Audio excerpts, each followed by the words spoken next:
అండి, welcome to Sunila నిలయం. నేను ఇవాళ ఒక అమ్మవారి గుడి గురించి చూపిస్తాను. ఈ అమ్మవారు అల్లంపురం శక్తిపీఠం అన్నమాట. జోగుల అమ్మ తల్లి అక్కడ ఉన్నటువంటి అమ్మవారి పేరు. ఇది హైదరాబాద్ నుంచి ఇక్కడికి 200 కిలోమీటర్లు ఉంటుందండి కార్లో వస్తే. దీనికి బస్సులు కూడా ఉన్నాయి హైదరాబాద్ నుంచి అల్లంపూర్ జోగులాంబ గుడి వరకు. మళ్ళీ ట్రైన్ కూడా ఉంది.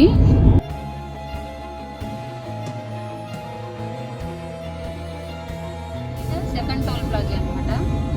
ఈ టోల్ ప్లాజా దాటిన తర్వాత ఇంకా హైవే మీదనే వెళ్ళాలి, బెంగళూరు హైవే మీదనే.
కిలోమీటర్ల లోపలికి వెళ్ళాలండి. ఇంకా టెంపుల్ వచ్చేస్తుంది.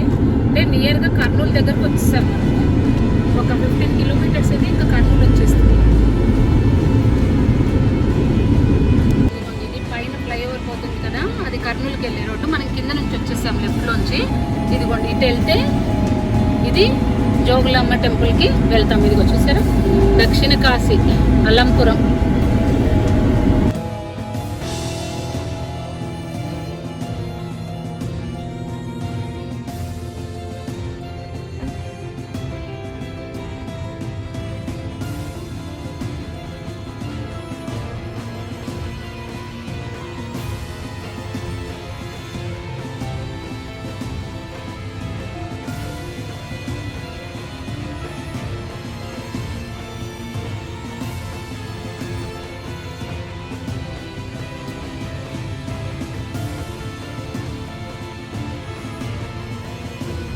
ఇలా స్ట్రైట్ వెళ్తే కర్నూలు వెళ్తుంది. మనం ఇలా లెఫ్ట్ తిరగాలి. ఇక్కడ నుండి అల్లంపూర్ 8 కిలోమీటర్స్.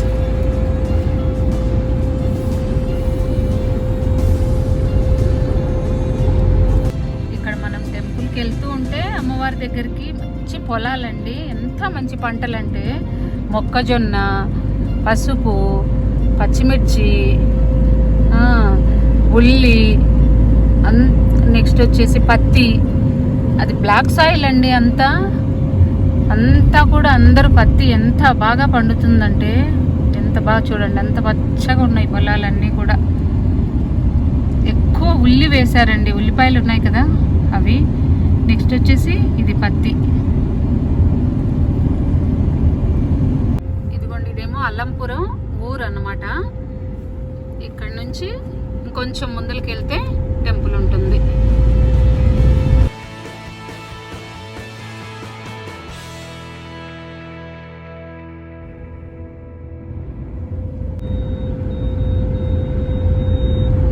ఇది బస్సు ఇక్కడికి వస్తుందండి. ఇది బస్ స్టాప్ అన్నమాట. బస్సులు కూడా ఉంటాయి హైదరాబాద్ నుంచి, కర్నూలు నుంచి. ఇది బస్ స్టాండ్ అన్నమాట. బస్ స్టాండ్ వరకు వస్తే ఇక్కడ నుంచి రైట్కి వెళ్ళాలి. ఇక్కడ గాంధీ స్టాచ్యూ ఉంటుంది కదా.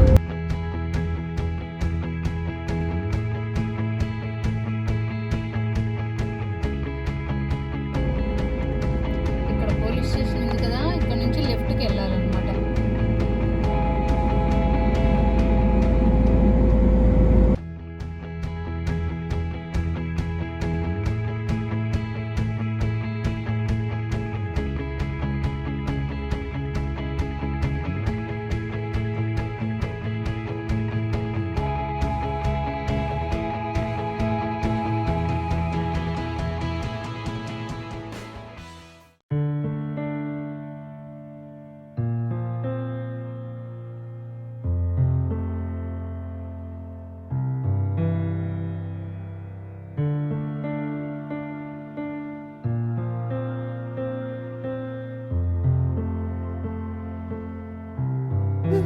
ఇక్కడికి వచ్చేసాం కదా. జోగులాంబ అలంపురం బాలబ్రహ్మేంద్ర స్వామి. ఇక్కడ ఉన్నటువంటి శివయ్య పేరు బాలబ్రహ్మేశ్వరుడు అన్నమాట ఆయన పేరు. ఈ క్షేత్రము కాశీతో సమానము అని చెప్తారండి. ఈ క్షేత్రాన్ని దర్శిస్తే మనము కాశీని దర్శించినటువంటి ఫలితం దక్కుతుంది అని స్కాంద పురాణంలో చెప్పబడి ఉందన్నమాట.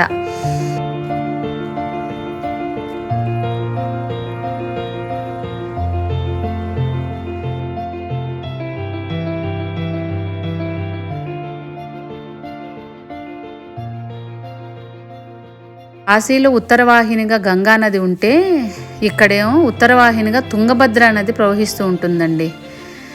కాశీలో గంగా యమునల సంగమం స్థానం ఉంటే ఈ అలంపురంలో కృష్ణా తుంగభద్రల సంగమ స్థానం ఉంటుందన్నమాట.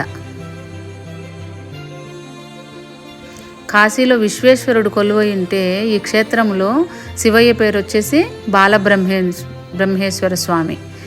ఇంకొకటి వచ్చేసి కాశీలో అష్టాదశ శక్తిపీఠాలలో ఉన్నటువంటి విశాలాక్షి తల్లి కొలువై ఉంటే ఇక్కడేమో తల్లి పేరు జోగులాంబ, ఆ తల్లి పేరు.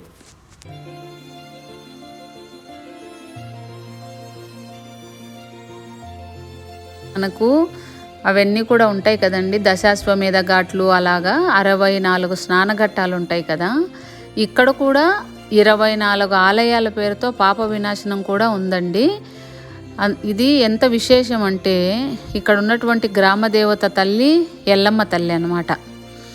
అందరూ పార్వతీ పరమేశ్వరులు 30 దేవతామూర్తులు ఈ క్షేత్రంలోనే కొలువై ఉన్నారు. అందుకోసమనే ఈ క్షేత్రాన్ని దర్శిస్తే 30 తీర్థాలను పుణ్యక్షేత్రాలను దర్శించినటువంటి పుణ్యం లభిస్తుంది అని స్కాంద పురాణంలో శ్రీశైల ఖండంలో చెప్పబడి ఉందండి.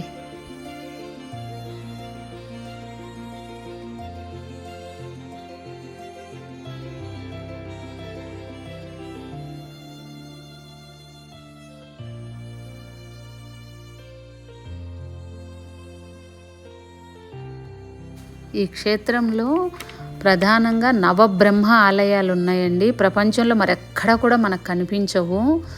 ఆ బ్రహ్మలు వచ్చేసి వరుసగా తారక బ్రహ్మ, స్వర్గ బ్రహ్మ, పద్మ బ్రహ్మ, బాల బ్రహ్మ, గరుడ బ్రహ్మ, కుమార బ్రహ్మ,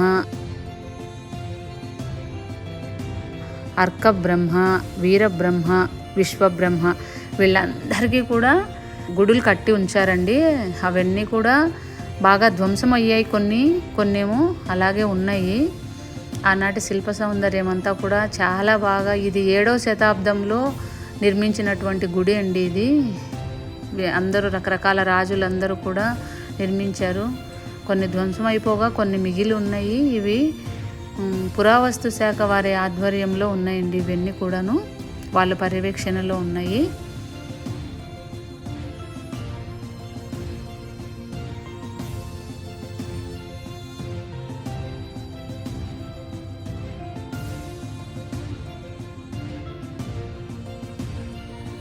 ఇదేమో అమ్మవారిని ఊరేగించే రథం అన్నమాట.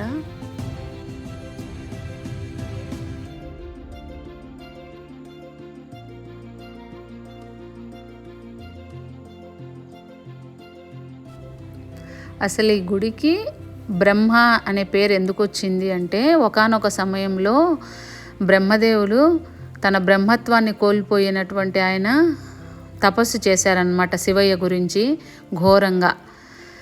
తపస్సుకు మెచ్చినటువంటి పరమేశ్వరుడు ప్రత్యక్షమయ్యి ఈయనకు బ్రహ్మత్వాన్ని ప్రసాదిస్తాడనమాట.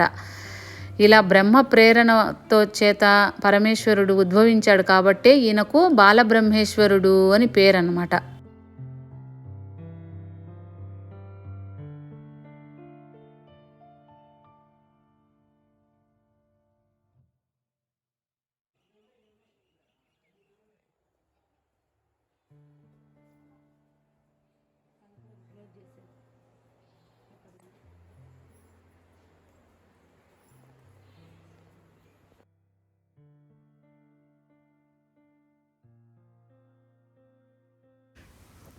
అది ఈ ఆలయంలో విశేషం అన్నమాట.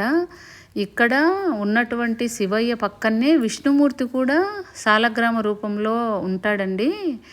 అందుకోసమే శివకేశవులకు అభేదంగా ఉంటుంది గుడి అని చెప్తారండి పెద్దలు. ఈ ప్రధాన ఆలయంలో పక్కనే సాలగ్రామమూర్తిగా ఉంటారనమాట విష్ణుమూర్తి.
ఇదిగోండి, ఇది ప్రధాన దైవమైనటువంటి బాలబ్రహ్మేంద్ర స్వామి కొలువైనటువంటి గర్భగుడిలోకి మనము వెళ్తున్నాము.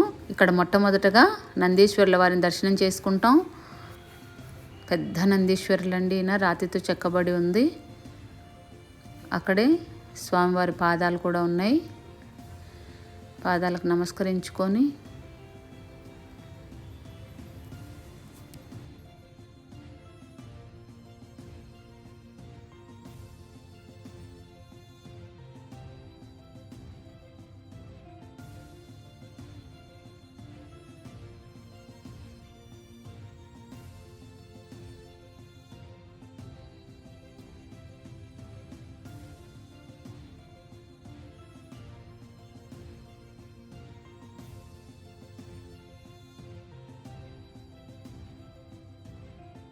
ఇదిగోండి, ద్వారానికి ఇరువైపులా ద్వారపాలకులు ఉన్నారు. ద్వారపాలకులను కూడా ఒకసారి దర్శించుకొని వారి పాదాలకు నమస్కారం చేసేసుకొని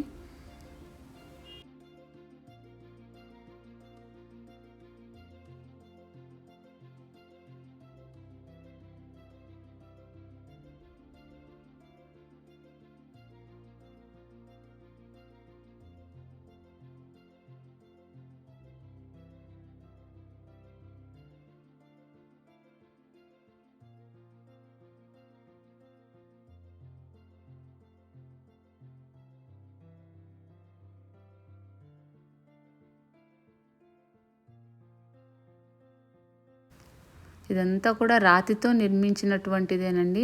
ఇదంతా కూడా రాతి విగ్రహాలు అన్నమాట ఇవన్నీ కూడా. నెక్స్ట్ ఇటు సైడ్కి వస్తేనేమో కాలభైరవ స్వామి ఉంటారు.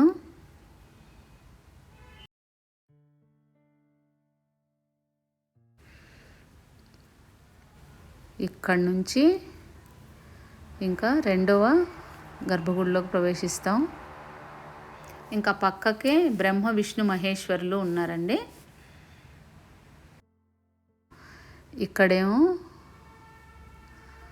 కొంతమంది దేవీ దేవతలు ఉంటారండి. విఘ్నేశ్వరుల వారు ఈ మంటపంలో ముఖ్యంగా, దక్షిణామూర్తి కూడా ఉన్నారండి. అక్కడే రుద్రుడు కూడా ఉన్నాడండి.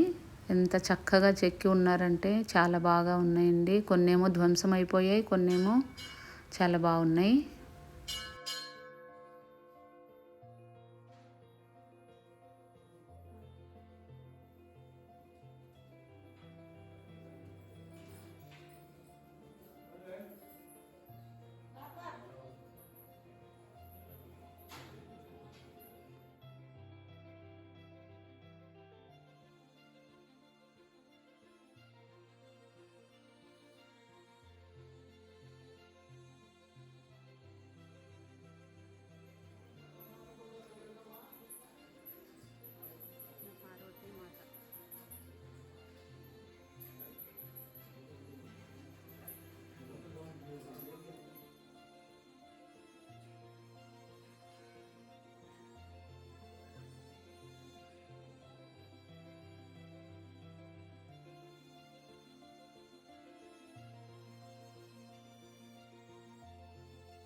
మనకు అమ్మవారి విశేషమైనటువంటి ఏమిటి ప్రాముఖ్యత అనేది వేద పండితులు శ్యామ్ కుమార్ శర్మ గారు వివరిస్తారు అమ్మవారి మహత్యం. లంబస్తనేం వికృతాక్షిం ఘోర రూపాం మహాబలం ప్రేతాసుర సమారూఢాం జోగులాంబాం నమామ్యాం. అష్టాదశ శక్తి పీఠాల్లో 5వ పీఠమైనటువంటి జోగులాంబ అమ్మవారు చాలా తెలంగాణలో చాలా విశేషంగా ఉండేటువంటి శక్తిపీఠాల్లో అలంపురి జోగులాంబ ఒకటి. లంబస్తనీయం అమ్మవారు ఎట్లాగుంటుంది? లంబస్తనీయం అంటే పొడిగాటి స్తనములతో వికృతమైనటువంటి చూపుతో ఘోర రూపంతో ఉంటుంది. ఊర్ధ్వకేశాలు అంటే పైకి విరబూసుకునేటువంటి జుత్తుతో బల్లి వృశ్చిక ఘూకాది శిరోలంకార వండితాయే నమః. బల్లి తేలు గుడ్లగోబ కపాలం ఈ 4 శిరస్సుల అలంకారాల కింద పెట్టుకొని ఉంటుంది. విభూతి రేఖలు ధరించి పెద్ద కుంకుమ బొట్టు పెట్టుకొని వికృతమైనటువంటి చూపుతోని ఒక చెవుకి పాముని ఒక చెవుకి ఢమరకాన్ని కర్ణాభరణాల కింద పెట్టుకొని కపాల యజ్ఞోపవేతాన్ని ధరించి యోగిని అయిన మహా సన్నటి దేహంతో యోగముద్రధారిణి అయిన మహా యోగముద్రని ధరించినటువంటిదై ప్రేతాసన సమారూఢ అయిన మహా శవాన్ని ఆసనం కింద చేసుకొని ఒక చేత్తో పానపాత్ర ఒక చేత్తో పిడికత్తి ఒక చేత్తో జపమాల ఒక చేత్తో అంకుశాన్ని పుచ్చుకొని 5వ శక్తిపీఠమైనటువంటి జోగులాంబ ఆ రూపంతో అట్లా ఇక్కడ ఉద్భవించిందనమాట. అందుకోసం మనకు చుట్టూ జలకుండం నీళ్లు ఉంటాయి చుట్టూను శాంతి కోసం అనమాట. అష్టాదశ శక్తిపీఠాల్లో అయినటువంటి జోగులాంబ చాలా విశేషమైనటువంటి అమ్మవారు. భక్తుల కోరికలు తీర్చేటువంటి అమ్మవారే, కొంగు బంగారమే. దినదిన ప్రవర్తమానంగా జనాలు అలాగ పెరుగుతూనే ఉన్నారు తప్పించి తగ్గట్లేదు. ప్రతి సంవత్సరం భక్తులు తాకిడి ఎక్కువైపోతున్నది అనమాట. అటువంటి జోగులాంబకి నమస్కారం. యోగిని అయిన మహా యోగులాంబ ఏ నమః. యోగక్షేత్ర ఏ నమః. యోగముద్రధారిణి ఏ నమః. యోగపీఠ ఏ నమః. అమ్మవారి నామావల్లో వచ్చేటువంటి నామాలు అన్నమాట. చాలా విశేషమైనటువంటి క్షేత్రం. ఇక్కడ ఒక్కసారి అమ్మవారి నామాన్ని ఉచ్చరిస్తే 1,000,000 సార్లు చేసే ఫలితాన్ని పొందుతాం. ఇక్కడ ఉత్తరవాహిని నది తుంగభద్ర, అటు సైడ్ నుంచి కృష్ణ వస్తుంది. 3 నదుల సంగమం ఉత్తరవాహినిగా ఇక్కడ ఉంటుంది. ఈ ఉత్తరవాహిని తుంగభద్ర ఒడ్డున అమ్మవారి మహాక్షేత్రం ఉమా జోగులాంబ సహిత బాలబ్రహ్మేశ్వర స్వామి దేదీప్యమానంగా వెలిగి భక్తులను కోరికలు తీర్చేటువంటి కొంగు బంగారమే వెలసిల్లి ఉన్నటువంటి జోగులాంబాం నమామ్యహం. అటువంటి జోగులాంబ అమ్మవారికి నమస్కారం అని చెప్పి అమ్మవారి శ్లోకాలు. అమ్మవారికి ప్రతి శుక్రవారం ప్రదోష వేళలో రథోత్సవం ఉంటుంది. లోపల అమ్మవారికి రథం తిరుగుతుంది. అమ్మవారికి పూజ చేసి అమ్మవారిని రథంలో పెట్టి రథోత్సవం చేస్తారు. ప్రతి శుక్రవారం పౌర్ణమి అమావాస్య నాడు చండీ హోమం జరుగుతుంది. శుక్రవారం ప్రదోషకాల్లో దశవిధహారంతో కూడుకున్నటువంటి పూజ ఉంటుంది. అది చాలా విశేషంగా జరుగుతూ ఉంటాయన్నమాట. పంతులు గారికి శతకోటి ధన్యవాదాలు. మా బ్లాగ్ కోసం మీ టైంని వెచ్చించినందుకు ధన్యవాదాలు.